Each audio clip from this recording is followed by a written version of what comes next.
Ilhan Omar's alleged affair with a Democrat consultant. In a statement today, the National Legal and Policy Center accused Omar of using campaign funds to cover travel expenses for Tim Mynett for his company. Now, the payments total more than $20,000 between April and June, which corresponds to the time Mynett allegedly told his wife that he was in love with Omar. The watchdog claims there's no record of Omar paying back the money to her campaign. The Congresswoman was fined in June for similar violations as a state lawmaker. One America's Jack Posobiec has more on this latest scandal. The new FEC complaint has been filed against Congresswoman Ilhan Omar. This new complaint comes as accusations pile up against the Congresswoman of an affair with her political consultant that allegedly involved federal campaign donations. Earlier this week, Congresswoman Omar was accused of an affair by Dr. Beth Jordan Mynett, the ex-wife of Tim Mynett. Dr. Mynett filed for divorce from her husband, and in court documents reviewed by One American News, she claims her husband admitted to her his affair with Congresswoman Omar, which led to a physical separation of the couple in April of 2019. Dr. Mynett describes Ilhan Omar as a homewrecker who also sought to form a relationship with the couple's 13-year-old son behind her back. Federal campaign records reviewed by One American News show that the Congresswoman's campaign paid Tim Mynett and his firm, the E Street Group, roughly $229,000 from 2018 to 2019 for fundraising consulting, travel consulting, and internet advertising. However, as the new FEC complaint notes, Omar reported 8 separate disbursements to E Street Group for travel expenses, totaling $21,546.94. None of these travel expenses were itemized. FEC regulations require that campaigns filing for travel expenses of over $500 are required to include the specific individual, the date, the location, and the purpose. Now, the FEC complaint also uses the divorce filing to bolster its claims and zeroed in on one specific line. The defendant's travel and long work hours now appear to be more related to his affair with Rep. Omar than his actual work commitments. This, of course, is a violation of federal law. The Federal Election Campaign Act of 1971 forbids the use of campaign donations for personal use. The complaint continues. If Ilhan, for Congress, reimbursed Mynett's LLC for travel so that Rep. Omar would have the benefit of Mynett's romantic companionship, the expenditures must be considered personal in nature.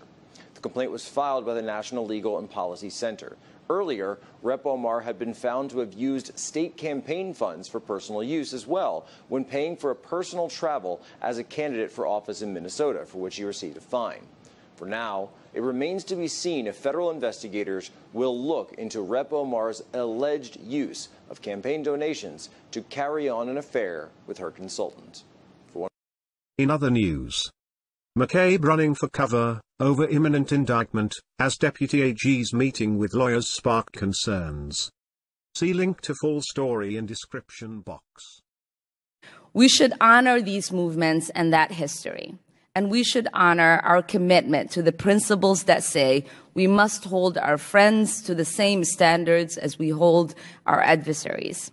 I understand and appreciate the bipartisan nature and history of this committee. In fact, there are 2 bills today that I am co-sponsoring with Republicans. And I have co-sponsored the Sri Lankan resolution with Mr. Johnson, and the resolution with Mr. Zeldin. I am also proud to sponsor Mr. Lowenthal's resolution that we just voted on, and excited that every single person was on board on our side. I will not be supporting the en bloc package today. Mr. Chairman, I thank you, and I yield back.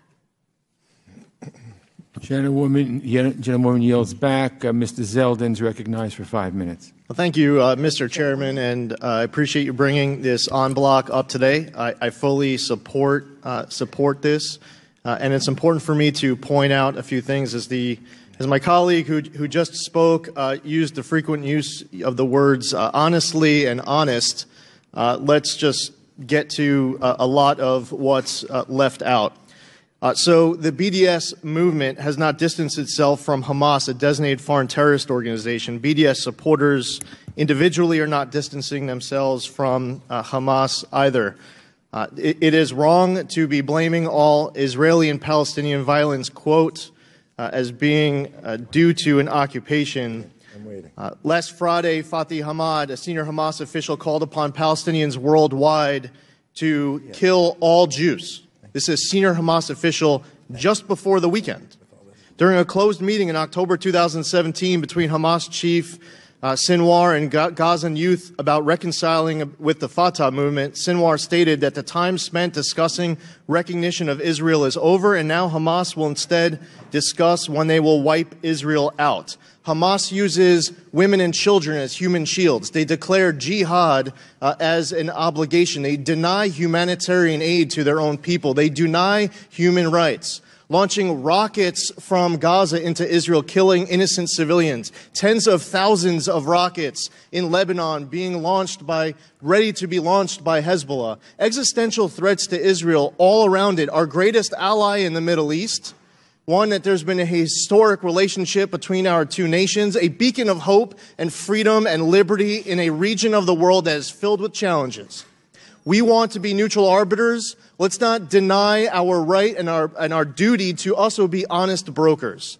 To spend an entire time in justifying opposition to HRES 246 based off of everything that's wrong is all due to the Israeli occupation. Why not point out the fact that in 2008, Israel offered to withdraw from 93% of Judea and Samaria in the West Bank?